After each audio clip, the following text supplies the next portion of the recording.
Guns down. I'm gonna fuck you up. Gonna call it smackdown. If you don't want the smoke, then you was a fucking clown. I'ma pull up, take your bitch, knock her the fuck down. Gang shit, we about this. Taking over cities and places. Call us ISIS. Listen, bruv. In it.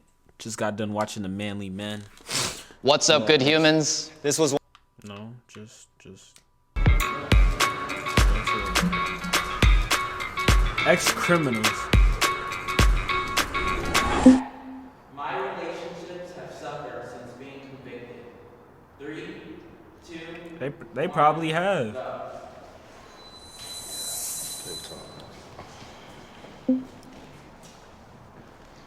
Asian families, like, we're super conservative. We don't talk about our feelings or anything like that. And it's just like, did you do your homework? Okay, good. My first visit in prison where like we were actually in person was like the first time my mom's ever hugged me in life. You know, it was just like, okay, you're doing good. I just feel really fulfilled by my relationships after going through that. And really, like, when you're going through your worst, that's when either like, you reach out and build on top of those relationships, or like you just let it falter and you just shut everybody out. Like Pink said, like our Asians, we never tell each other we love her. Yeah. I remember for me, it was in prison that was the first time I was able to tell my mom that I love her. My relationship with my family and my friends is a lot more meaningful and strong today than what it was. During time, when I came to prison, a lot of my family members was older. Seeing me, you know, they favorite nephew, they favorite grandchild, go through this, they were stressing out, crying. I had some have a heart attack in front of me, a seizure. You know, that bothered me. A lot of them passed on, never got a chance to see me walk up out of prison. It's like a good and bad with prison because it's like a metamorphosis that you go through because of this situation. You have to sit in whatever you've done, but at the same time. I would never even think some of these motherfuckers even went to jail. Like, just if I just seen them like on the street. I mean, you don't look at somebody but you know what I mean. Time you get to, you know, transform yourself into something better. I have had fears about re-entering society. 3, 2, 1, go.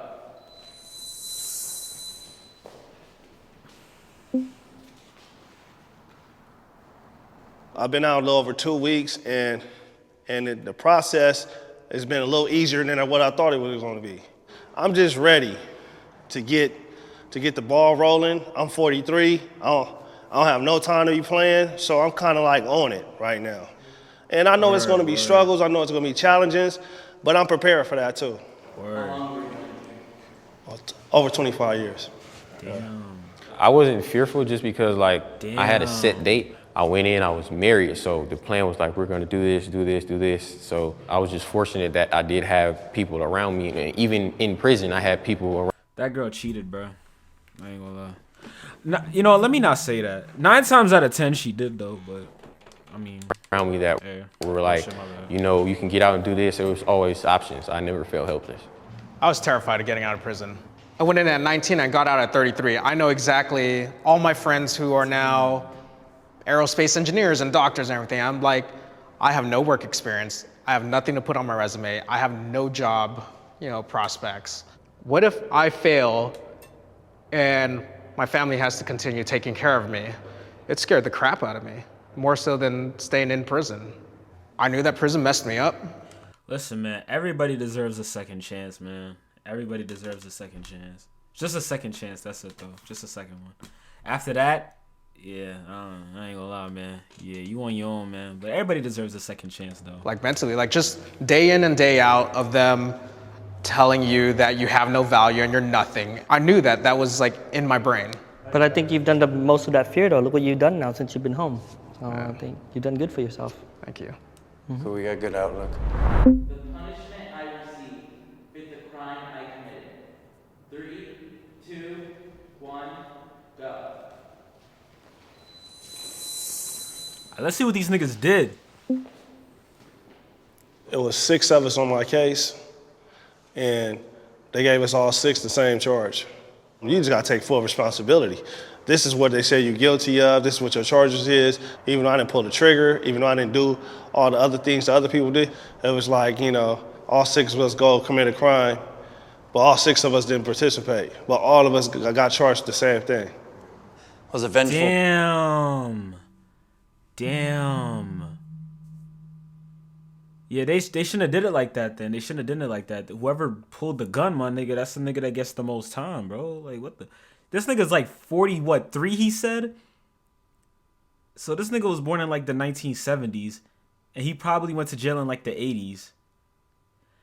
I mean, that explains, probably like in the late 80s, maybe early 90s. I mean, everything was racist back then. I wasn't alive back then, but I know it though. Everybody was racist back then. Police officers was racist. They just wanted to put as many black people they can in the cell. So that's probably why everybody just got charged. An opportunity to lock up 6 niggas. Let's go for it. Let's do it. You know, that was the white people's mindset. So I see. Person years ago, and I was a retaliative individual, and I ended my best friend's life, and I received life, and it was absolutely fair. Yeah. But it wasn't fair for their family because I can still see my family, so I agree. I have a hard time. This nigga killed his best friend. 3, 2, 1. You gotta forgive yourself. That's the first step, man. That's the first step. Young and dumb. It did take me a second to forgive myself, because I think for any of us, like we were hardest on ourselves. We do something wrong, and everybody else will forgive us, but we don't forget ourselves. So it took me a while, but I have owning it and then forgiven myself on that. So that's why I'm kind of just somewhat agree. For me, it was hard just based on like my father passed when I was in prison. For years, I had dreams about him. That's what made it hard for me to like get over it. But I think once I kind of like faced it and actually grieved that loss, that's when I was able to actually move forward. To watch my mom drive out every single weekend and camp out in front of the prison overnight. She would come in and sit there at visiting, and she'd be so exhausted she'd just fall asleep. When I was 20, I was like, Mom, just go home. Like, just go home and go to sleep. But I didn't realize that she did that because she loved me that much. Now knowing that she went through all of that for me, it's tough to forgive yourself for that. Oh yeah, You know? When I first trying to forgive myself, I was like, okay, I wiped another human being off the face of the earth. Like, how do I forgive myself? How do I ever come back from this? But I figured if I sit there and hold on to that, there's no moving forward. So if I really feel bad and if I want to forgive myself, then how can I make sure there's no more victims? How can I make sure that I can make a better life for myself and other people around me? The justice system is unfair. 3, 2, Damn, my headset battery's low. go. It's all good though.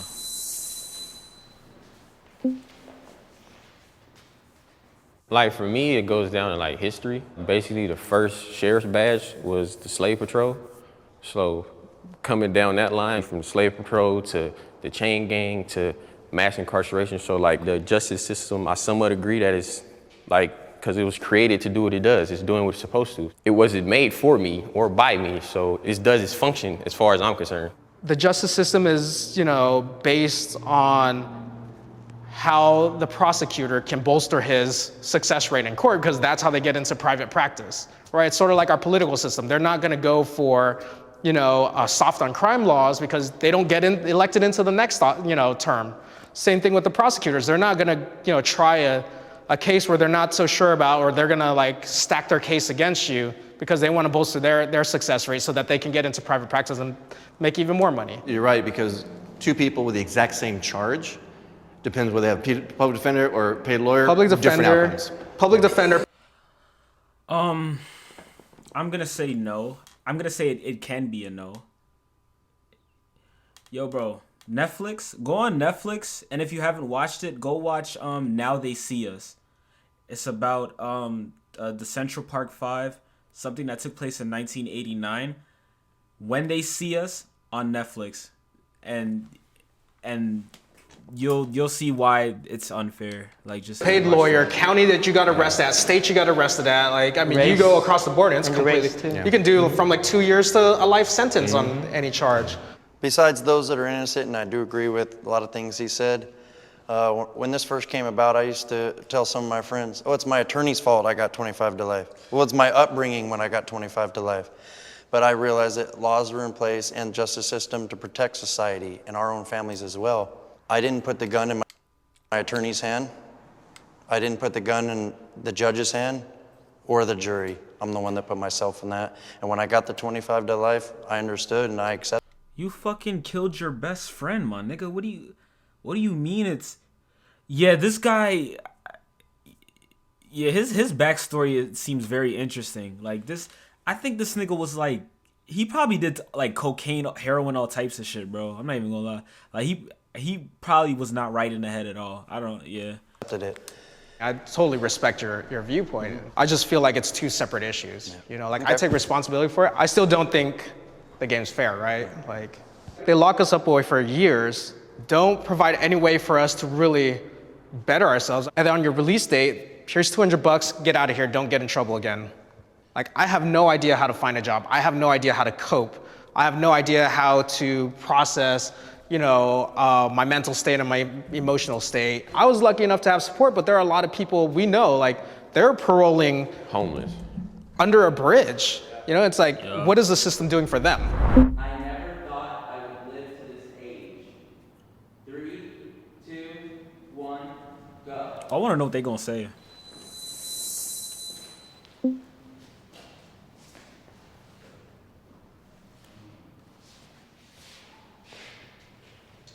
Like, I was gonna be quiet. Like a nerd over here.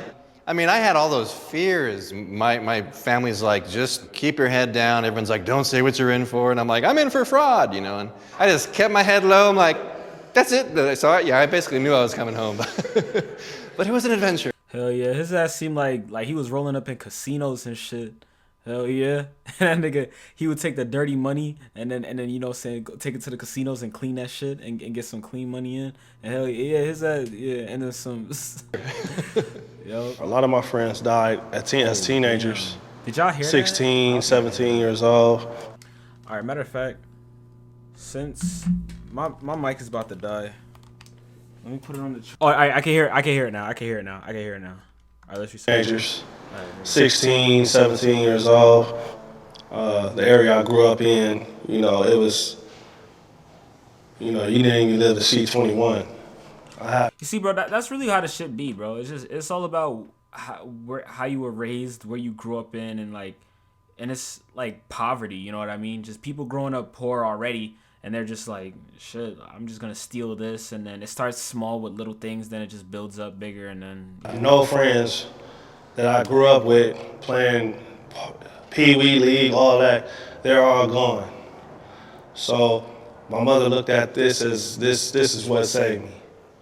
My very first cellmate was a lifer, you know, who like murdered his wife in cold blood, and we didn't get along. And you know, he one night he put citricide in my food, like industrial cleaner in my food, and like I caught him. I'm like, well, what am I supposed to do now? And you know, I talked to the guys. They're like, you gotta handle it. You know, I was just a kid, you know, and.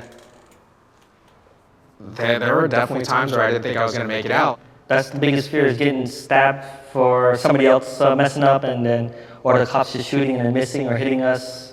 Yeah. So yeah. My past doesn't dictate who I am. Yeah, if I see a nigga putting some shit on my food, I'm gonna go to him like, what are you doing, dude? What's going on, bud? I'm like, no. Nah, I just like, I don't know what I would do, to be honest. I'd be like, whoa. What would I do? I don't know what I do, honestly. I really don't, because it's just like, yo, bro, like, and you say he was young, you feel me? Like, I don't know what I would do, bro, because, like, I don't know if he got niggas with him, you know what I'm saying? Like, I don't know. I don't know. I honestly don't know. Like, you can't trust it. How the fuck did he even get close to your food anyways? Like, I don't even know, but I ain't gonna lie. Bro, if I was in jail, bro, like I said, I'm gonna be silent, bro. I'm not speaking to a single soul. I'm not gonna trust anybody, bro. Like I said, when you see us, when they see us on Netflix, I wouldn't trust anybody, bro. I wouldn't trust anybody in jail, my nigga. I wouldn't talk to a single fucking soul. Oh. Wait, oh shit, I didn't even see what the question is. And then, or the cops just shooting and then missing or hitting us. Yeah. So yeah. My past doesn't dictate who I am today. Nah, it doesn't. It doesn't. 3, 2, 1. It doesn't at all. You know, you have a fucking voice, and you're not everything the guards tell you are. You're not everything the prosecutor said you are. You're not everything that, you know, the wardens and the system says you are, right? Like the way they treated us like animals, like just throwing us on the wall and like strip searches and, you know, coming into your cell and like tearing up all your stuff. Like, that's not who we are. Well, I love the person I am today. I have the more appreciation for the smaller things. I truly believe that every human being's worth salvaging, and I say that all the time. So that's why, like, regardless of our mistakes in the past, the choices we made, that's why I believe like I'm not dictated by my past.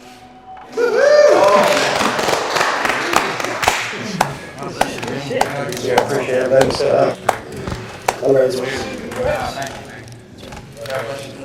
Man, like we have such different experiences, and the fact that we come from very different places, I think it was just very enlightening to watch. One more thing, you guys, we're actually doing an episode with cops, but we're having trouble finding cops. So Kendra, email Kendra if you know any cops or officers who would love to be in an episode, because we want to humanize. That'd be a fire episode. That was a good video, man. That was a really good video.